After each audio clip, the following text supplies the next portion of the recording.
Hold on to resentment or let go for peace? The answer lies here.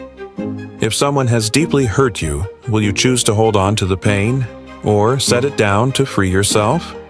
Now, take a seat, pour yourself a warm cup of tea. Be still, don't rush.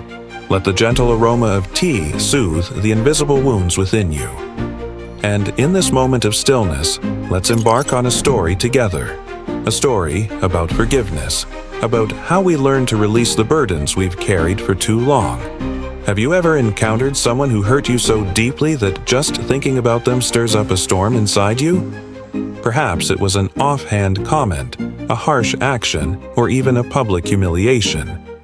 You feel the anger rising, like a tightly coiled spring ready to snap. And even as time passes, the wound lingers, heavy and unshakable. How could I possibly forgive that person? You ask yourself. That question is like a small stone in your backpack. Light at first, but the farther you walk, the more it wears you down. So, what is true forgiveness? Is it a sign of weakness, a way of letting the guilty go free, or is it actually the path to your own liberation, lightness, and peace? Let me share with you a story about the Buddha.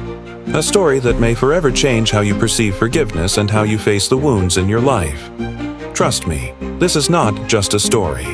It is a mirror reflecting your own journey.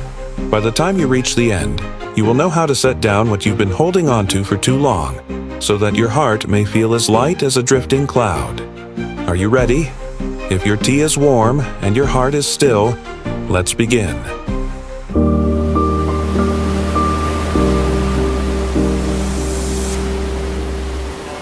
A special day among thousands of teachings. The Buddha was delivering a sermon to a large gathering. The atmosphere was serene, and his words flowed like a gentle stream, calming the hearts of those who sat in quiet contemplation. Then, breaking the silence, a man entered the hall. He carried a storm within him, his face tense, his eyes filled with fury, as if he had suffered a great injustice. Without hesitation, he raised his voice and accused the Buddha, "You have ruined my children." They spend their days meditating, neglecting their household duties and our family business, sitting still all day. How will they ever earn money? A murmur of shock rippled through the assembly. No one had expected such a statement to be uttered in such a sacred place. Yet the Buddha remained calm, listening patiently, his gaze gentle and unshaken. The man, frustrated by the Buddha's composure, sought to provoke him further. Consumed by uncontrollable anger, he stepped forward and spat directly into the Buddha's face. The entire assembly gasped in horror. The Buddha's disciples rose instinctively, ready to defend their teacher. But before anyone could act, the Buddha simply raised his hand, signaling them to remain still. He remained seated, calm, composed, smiling. At that moment, his smile was like a soft breeze dispersing a heavy storm cloud. It not only diffused the tension in the room, but also left the man bewildered, unsure of what to do next. In his confusion, he turned and left, his heart in turmoil. A long night of reflection. That night, the man could not sleep. The image of the Buddha, sitting there, smiling calmly even after being insulted, kept replaying in his mind.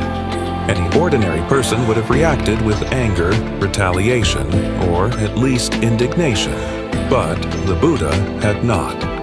His unshakable composure was like a mirror, reflecting back the man's own actions. And for the first time, he saw his own pettiness and shame with absolute clarity. The next morning, the man returned to see the Buddha. He lowered his head and humbly said, "Please forgive me. I have behaved terribly." The Buddha's response left the entire assembly stunned once again. "I cannot forgive you." Shock spread across the faces of those present. But then, the Buddha gently continued, "The man who spat on me yesterday no longer exists. Today, you are a different person, a better person. There is nothing for me to forgive, for you have already forgiven yourself through your remorse and transformation." At this point in the story, how do you feel? Perhaps you're experiencing a moment of surprise, even disbelief, at the Buddha's response. Let me share some personal insights and reflections that might help deepen our understanding. 1. Understanding and compassion, the root of inner peace. When the angry man spat in the Buddha's face, most of us would have reacted with outrage, resentment, or at the very least, hurt feelings. But the Buddha did not react at all. He remained calm, smiling, because he understood and had compassion for the man. Why was that? The Buddha knew that the man's anger did not stem from an inherently evil nature, but rather from ignorance. Overwhelmed by frustration, the man saw only that his children had abandoned their work, devoted themselves to spiritual practice, and, in his eyes, failed to contribute financially to the family. He lacked the wisdom to recognize that their practice was, in fact, a beautiful pursuit, one that would enrich their inner lives and bring them lasting peace. In his limited perspective, the Buddha had become the destroyer of his family's livelihood, even though the truth was far from that. The Buddha saw the man's actions the way we might see those of a child. When a child is young, they lack understanding and the maturity to distinguish right from wrong. If a child accidentally spills a glass of water, scribbles on the walls, or says something inappropriate, do we become truly angry?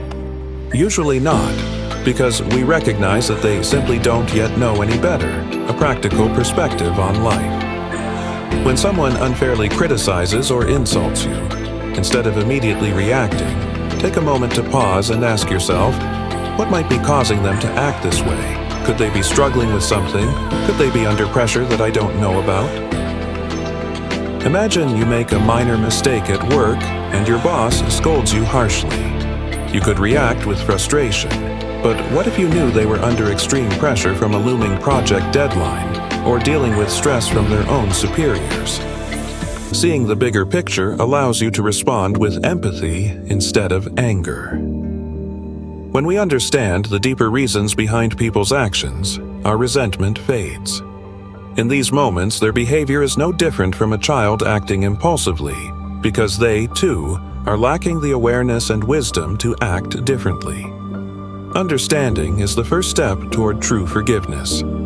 It frees us from negativity and allows us to maintain inner peace. 2. Seeing the new person in the present moment. When the man returned, bowed his head and apologized, the Buddha said, "The person who spat on me yesterday no longer exists. Today, you are a different person." This response was both profound and transformative. The Buddha did not live in the past. He did not hold on to the negative image of the man in his mind. For him, each moment was new. When the man recognized his wrongdoing, felt remorse and changed, he became a different person. How this applies to everyday life. We often get trapped in the past. When someone hurts us today, even if they sincerely apologize tomorrow, we still look at them with doubt, holding on to painful memories. We struggle to let go of past wounds, keeping them alive in our minds instead of allowing the present moment to unfold. Real-life examples. Imagine a friend once said something hurtful to you. You were upset and held on to that resentment, refusing to open up again. But today, that friend has realized their mistake, changed, and genuinely wants to mend your friendship. Can you see the new person they have become, or will you continue to cling to the old image of them in your mind? In families, parents sometimes scold their children harshly due to the pressures of life. Later, they regret their words and try to make up for it with love and care. But if the children hold on to resentment for those past moments, they may never be able to feel the warmth and affection their parents are offering them in the present. Letting go to free yourself. When you practice seeing the renewed version of someone, you are also liberating yourself. Forgiveness does not mean erasing the past. It means releasing your attachment to it so you can fully embrace the present. Applying this to life. How to understand and forgive. Pause and listen. When someone hurts you, resist the urge to react immediately. Instead, take a deep breath and ask yourself, what might have caused them to act this way? When you put yourself in their shoes, understanding and compassion come more easily. Look at the root cause. Instead of focusing solely on the action, dig deeper into the person's motivations and circumstances. People only act harmfully when something within them is unsettled. Let go of the past. Live in the present. Remind yourself that people have the capacity to change. Don't let past experiences trap you or prevent you from seeing the goodness in someone today. Practice forgiveness daily. You don't need to wait for major conflicts to practice forgiveness. Every day, choose to let go of small grievances, a minor inconvenience, a misplaced comment, an unintended mistake. Each time you forgive, you lighten your own heart. At first, practicing these steps may feel challenging. You may still react when someone upsets or hurts you, but don't give up. Once your emotions have settled, take a moment to go through steps 1, 2, 3, and 4 again. Over time, this will become more natural, and forgiveness will come more easily. Now, what if I told you there's an exercise you can do right now to help release the resentment and pain you've been carrying for so long? Are you ready to try it? Let's begin. Guided exercise. Letting go of resentment. Choose the person.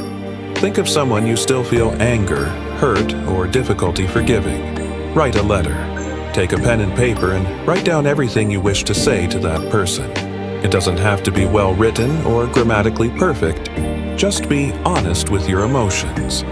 Write about how you felt when you were hurt. Describe how those emotions have affected you over time. Finally, write these words. I choose to forgive you and to forgive myself. I release these emotions so that my heart may feel light and free. No need to send it. This letter is not meant to be sent. Once you finish writing, tear it up or burn it as a symbolic act of emotional release. Just like putting down the heavy stone from your backpack, this exercise helps unburden your mind and free yourself from the negativity you've been holding on to. Try it now. You'll be amazed at the lightness and peace it brings. Remember, no one can truly hurt you, except the pain you choose to hold on to. And now, as our cup of tea cools, perhaps it is time to gently close today's story. The lingering aroma of tea serves as a quiet reminder. Everything fades with time, but only an open heart and the power of forgiveness can bring us true lightness and peace. So, before you leave, ask yourself, is there someone I need to forgive right now to free myself? If stories like this bring you clarity and life lessons, don't forget to subscribe and turn on notifications so you won't miss our next Tea Reflections. And if you have your own story about forgiveness, I would love to hear it. Share it in the comments below. Until our next tea session, may you have a peaceful and mindful day.